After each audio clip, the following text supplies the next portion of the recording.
कृष्ण जैसे लोग करुणा से पैदा होते, वासना से नहीं, करुणा से। वासना और करुणा का थोड़ा भेद समझें तो ये सूत्र समझ में आ जाए। वासना होती है स्वयं के लिए, करुणा होती है औरों के लिए। वासना का लक्ष्य होता हूं मैं, करुणा का लक्ष्य होता है कोई और।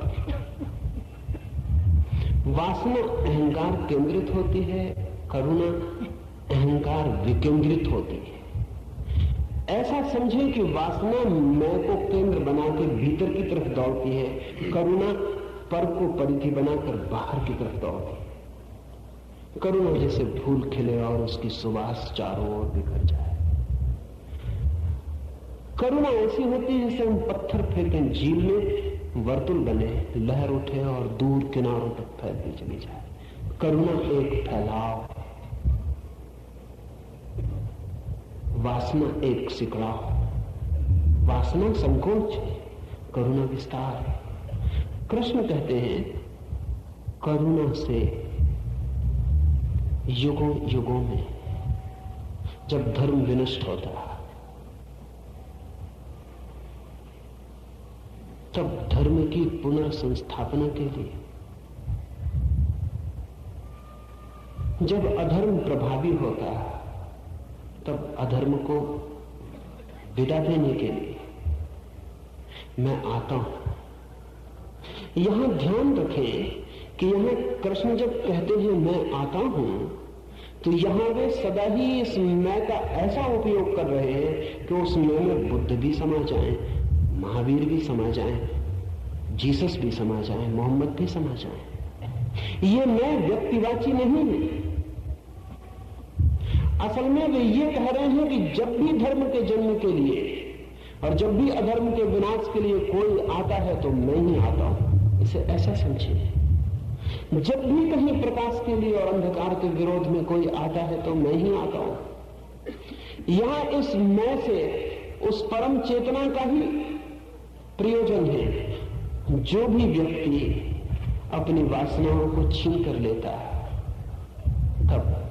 तब वो करुणा के कारण लौट आ सकता है। युगों युगों में कभी भी जब भी जरूरत हो उसकी करुणा की, कोई लौट आ सकता है। उस व्यक्ति का कोई नाम नहीं रह जाता। वो कौन है?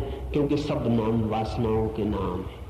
जब तक मेरी वासना है तब तक मेरा नाम है, तब तक मेरी एक आइडेंटिटी है। इसलिए कृष्ण मुझसे नहीं कह सकते कि तुम कृष्ण हो,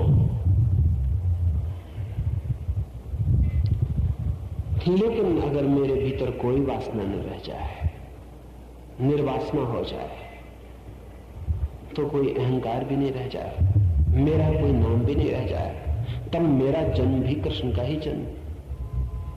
अगर आपके भीतर कोई वासना न रह जाए तो आपका जन्म भी कृष्ण का ही जन्म। असल में ठीक से समझें तो हमारी अशुद्धियां हमारे व्यक्तित्व हैं, और जब हम शुद्धतम रह जाते हैं तो हमारा कोई व्यक्तित्व नहीं रह जाता। इसलिए कहीं भी कोई पैदा हो, मोहम्मद ने कहा कि मुझसे पहले भी आए परमात्मा के भेजे हुए लोग, और उन्होंने वही कहा। उनके ही वक्तव्य को पूरा करने में भी आया हूं।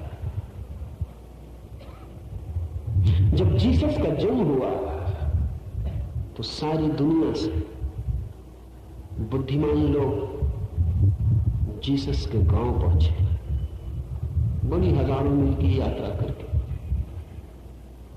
क्योंकि जो भी इस पृथ्वी पर बुद्धिमान थे और जानते थे, उनको तत्काल अनुभव हुआ कि कोई करुणा से प्रेरित आत्मा फिर जन्म गई।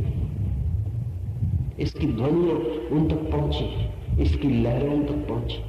जब बुद्ध का जन्म हुआ तो हिमालय से एक महायोगी उतरकर बुद्ध के गांव आया। बुद्ध के द्वार पर खड़ा हुआ।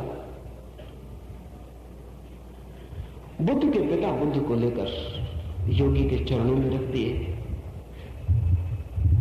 और कहा कि आशीर्वाद दें, शुभ वचन कहें, शुभ कामनाएं करें। लेकिन वो योगी रोने लगा तो बुद्ध के पिता बहुत चिंतित हुए। उन्होंने कहा कोई अपशगुन है, आप रोते हैं। उस योगी ने कहा, मेरे रोने का कारण दूसरा, अपशगुन नहीं, महाशगुन।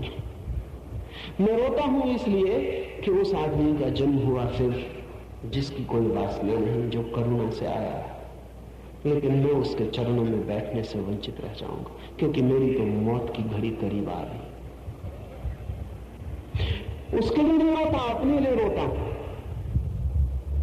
क्योंकि ऐसी चेतना जन्मी, उसी को खोजते मैं हिमालय से यहां तक आया हूं। जब भी कोई महाकरुणावान चेतना पृथ्वी पर उतरती, तो जिनके हृदय भी पवित्र हैं, उनके हृदयों में कंपन शुरू हो जाते, उन तक खबरें पहुंच जाती। वो लहर, वो झील पे पड़ा हुआ पत्थर उन तक लहरें ले जाता है। वे उस ध्वनि तरंग को समझ पाते, वो भागे हुए चले आते। रोने लगा वो महायोगी। उसने कहा, दुखी हूं क्योंकि मैं मर जाऊंगा, मेरी तो मौत करीब आ गई और मैं बुद्ध के चरणों में न बैठ पाऊंगा। अभी ही नमस्कार कर लेता हूं। उस बच्चे के पैरों में सिर रखकर वो योगी चला गया।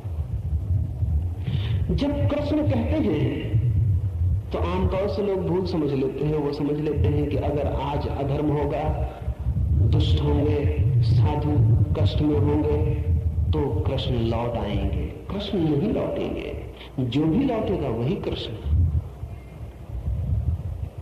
कृष्ण कोई व्यक्ति नहीं है। जहां भी कोई लौटेगा वही कृष्ण है।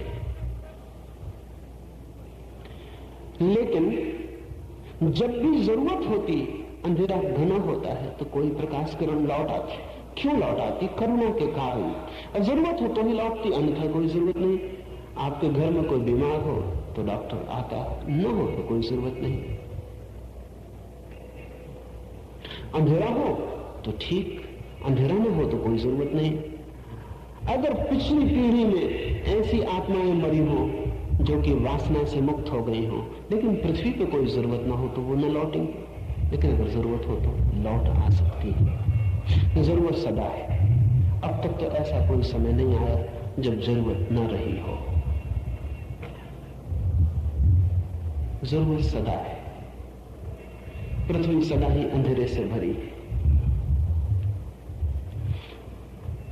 पृथ्वी सदा ही अधर्म से भरी है। लौटना ही पड़ता है। लेकिन लौटने का प्रयोजन स्वयं की कोई वासना नहीं है। लौटने का प्रयोजन दूसरों पर करुणा है। इस करुणा के दो कारण उन्होंने कहे हैं। असाधुओं के विनाश के लिए, दुष्टों के विनाश के लिए, साधुओं के उद्धार के लिए। ये जरा कठिन है दोनों बातें, इन्हें थोड़ा सा ख्याल में ले लेना जरूरी है। दुष्टों के विनाश के लिए क्या दुष्टों की हत्या कर देंगे, मार डालेंगे दुष्टों को? तब तो खुद ही दुष्ट हो जाएंगे, फिर वो करुणा न हुई। दुष्टों के विनाश का क्या अर्थ होता है? दुष्टों के विनाश का एक ही अर्थ होता है कि दुष्टों में दुष्टता न रह जाए, तो दुष्टों का विनाश हो जाता है। दुष्टों के विनाश का अर्थ नहीं कि तलवार से दो टुकड़े कर देंगे, क्योंकि तलवार से दो टुकड़े करने में दुष्ट का तो कुछ विनाश ना होगा, जिसने विनाश किया वो भी दुष्ट हो जाएगा। दुष्ट के विनाश का क्या अर्थ है? दुष्ट के विनाश का अर्थ है दुष्ट की दुष्टता खो जाए, दुष्टता मिट जाए, तो ही दुष्ट का विनाश हुआ। साधुओं के उद्धार के लिए ये और कठिन बात है। साधु का तो अर्थ ही यही है कि जिसके उद्धार की किसी को जरूरत ना हो। साधु अगर अपना उद्धार न कर सके तो साधु कैसा? दुष्ट न कर सके समझ में आता है। कृष्ण कहें कि दुष्टों के उद्धार के लिए चले गए, लेकिन कृष्ण कहते हैं दुष्टों के विनाश के लिए और साधुओं के उद्धार के लिए। तो साधारणतः हम सोचते हैं शायद साधुओं को दुष्ट सताते होंगे तो उनके उद्धार के लिए। साधु बड़ा कमजोर है अगर दुष्ट उसे सता पाए। असल में दुष्ट अगर साधु को सताए तो दुष्ट को ही बदलना पड़ता है, साधु को नहीं बदलना पड़ता है। दुष्ट साधु को सता के अपनी ही बदलाव के उपाय में लग रहा है, साधु को नहीं सता पाता। साधु को दुनिया में कोई भी नहीं सता पाता, और अगर साधु को दुष्ट सता पाते हैं तो साधु के नाम से दूसरे ढंग के दुष्ट ही बैठे होंगे, अन्यथा नहीं, साधु नहीं होंगे। साधु को सताने का उपाय नहीं है, इसलिए भी उपाय नहीं है कि साधु का मतलब ही यही है कि जिसे अब सताओ और चाहे सम्मान करो, दोनों बराबर हो गए। उसे सताओगे कैसे? उसे जूते की माला पहना दो कि फूल की माला पहना दो, वो दोनों के लिए धन्यवाद देकर अपने रास्ते पर चल पड़ेगा। साधु को सताने का उपाय नहीं है, जिसे हम नहीं सता सकते वही साधु है। फिर ये कृष्ण कहते हैं साधु के उद्धार के लिए। और ये भी बड़े मजे की बात है कि जिस युग में साधु हो उसमें भी दुष्टों को साधु न सुधार पाए और कृष्ण को आना पड़े, तो साधु बिल्कुल नपुंसक, इम्पोर्टेंट। फिर साधु किस लिए है? नहीं, जिस युग में दुष्ट होते उस युग में साधु भी साधु नहीं होते। असल में दुष्टता से भरे हुए युग दुष्टों के युग होते और पाखंडी साधुओं के युग होते। साधु के उद्धार के लिए, अर्थात पाखंड से उद्धार के लिए। और मजा यह है कि दुष्ट का विनाश करना पड़ता, क्योंकि दुष्टता कुछ है जिसका विनाश किया जा सके, पाखंड कुछ है नहीं जिसका विनाश किया सके। पाखंड से सिर्फ उद्धार किया जा सकता, दुष्टता का विनाश किया जा सकता। दुष्टता का पॉजिटिव अर्थ है। पाखंड सिर्फ एक चेहरा है जिससे उद्धार किया जा सकता। जैसे उतार के रख दिया नीचे तो पीछे का आदमी प्रकट हो जाता। साधु के उद्धार के लिए और दुष्ट के विनाश के लिए। और जिस युग में साधु नहीं होते उसी युग में दुष्ट होते हैं, लेकिन साधु सदा होते तो फिर साधु पाखंडी होते। पाखंडी साधु के उद्धार के लिए, अन्यथा साधु अगर सच में साधु है तो कृष्ण से कहेगा क्षमा करें, आप कष्ट न करें, मैं उद्धार कर लूंगा, अपना उद्धार तो कर ही लूंगा, आपको नाहक कष्ट न दूंगा, आप क्यों परेशान होते हैं? अगर साधु सच में साधु होगा तो दुष्ट उसे दुश्मन नहीं मालूम पड़ेगा, दुष्ट उसे सताता हुआ भी मालूम नहीं पड़ेगा। लेकिन साधु के भीतर भी दुष्ट ही छिपा रहता है। फर्क साधु और दुष्ट के बीच चेहरों का होता है, और इस अर्थ में दुष्ट कहीं ज्यादा ईमानदार और साधु कहीं ज्यादा बेईमान होता है। बेईमानी से उद्धार करना पड़ेगा। धर्म का जब विनाश होता है तो साधु होंगे कहां? क्योंकि अगर साधु होंगे तो धर्म का विनाश कैसे होगा? धर्म का विनाश तभी होता है जब साधु नहीं होते। जब साधु नहीं होते तभी धर्म का विनाश होता है, और जब धर्म का विनाश होता है तभी अधर्म प्रभावी होता है। मैं एक सभा में था, एक बड़े साधु करपात्री जी बोलने के बाद उन्होंने कुछ जनता से नारे लगवाए। उन्होंने पहला नारा लगवाया धर्म की जय हो, 3 बार लोग चिल्लाए धर्म की जय हो। फिर पीछे उन्होंने नारा लगवाया अधर्म का नाश हो। मैंने उनके साथ बैठे साधु से कहा जब धर्म की जय हो गई तो अधर्म बचेगा कैसे? धर्म की जय हो गई, अधर्म का नाश हो गया। ये तो ऐसे हुआ कि लोगों से हम कहें कि दिए जलाओ और फिर कहें अंधेरा हटाओ, तो दोनों बातें बेमानी। दिया जल गया तो बात खत्म हो गई। जब धर्म की जय हो गई 3 बार, अब कृपा करके अधर्म का नाश मत करवाएं, अधर्म नाश हो गया। और अगर धर्म की जय से नाश नहीं हुआ तो अधर्म के नाश के नारे लगाने से नाश होने वाला नहीं है। धर्म नहीं होता क्योंकि धर्म के लिए भी पृथ्वी पर पैर रखने की जगह चाहिए। धर्म को भी पृथ्वी पर पैर रखने की जगह चाहिए। नहीं जाता है, त्रिशंकु हो जाता है, आकाश में भटक जाता है। धर्म को पैर रखने के लिए साधुओं के हृदय चाहिए, अधर्म को पैर रखने के लिए असाधुओं के हृदय चाहिए।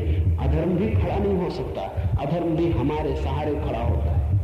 हमारे सहारे प्रकट होता है, धर्म भी हमारे सहारे प्रकट होता है। साधु हो तो धर्म होता है, उसके लिए सहारे होते हैं। असाधु हो अधर्म होता है, उसके लिए सहारे होते हैं। और जब अधर्म होता है, दुष्ट होते, साधु नहीं होते, धर्म नहीं होते, तो कृष्ण कहते हैं कि मैं अर्थात कोई भी चेतना जो अपनी सब वासनाओं से मुक्त हो जाती, लौट आती है करुणावश साधुओं के उद्धार के लिए, असाधुओं के विनाश के लिए।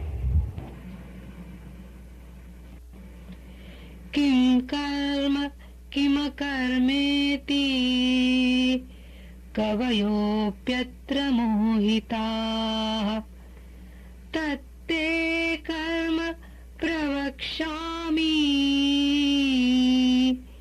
यज्ञात्वा मोक्षसे शुभात्।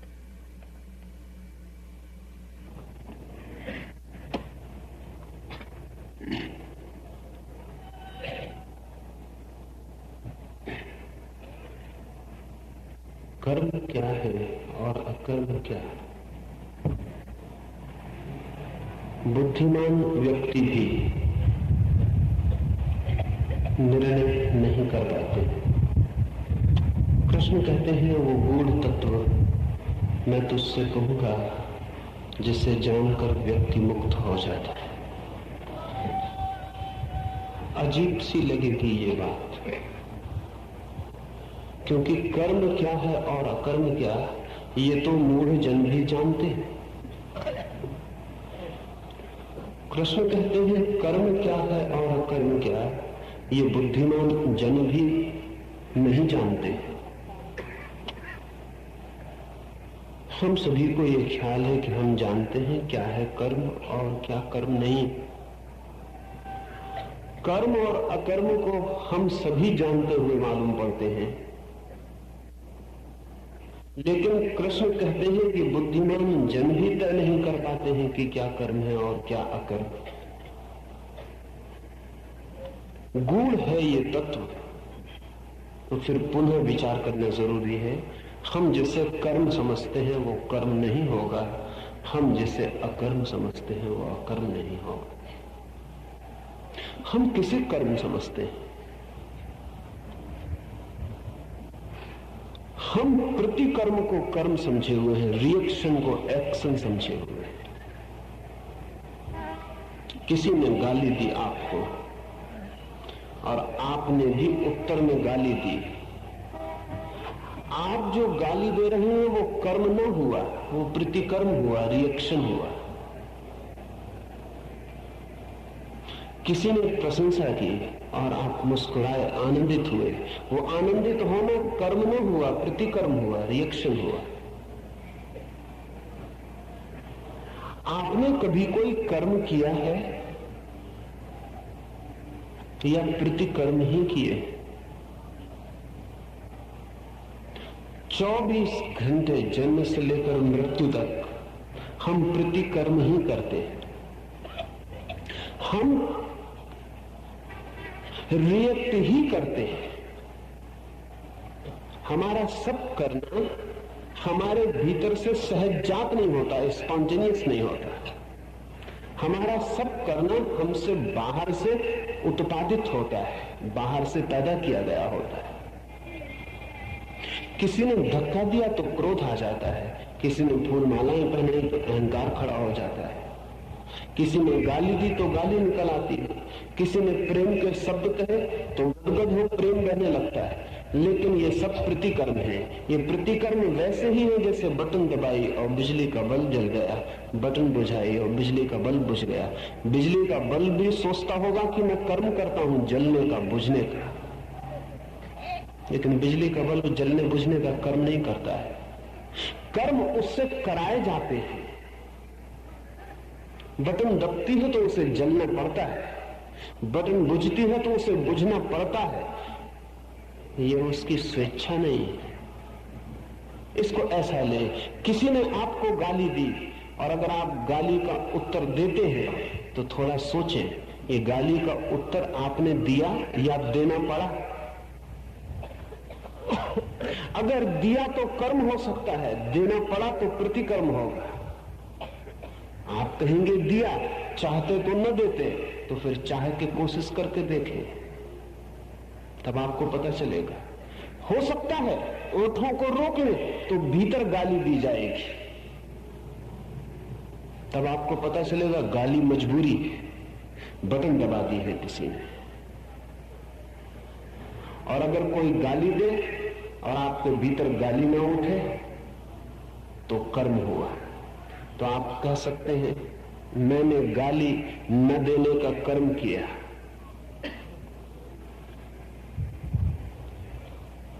कर्म का अर्थ है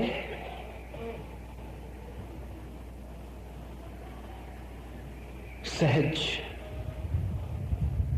प्रतिकर्म का अर्थ है प्रेरित, इंस्पायर्ड।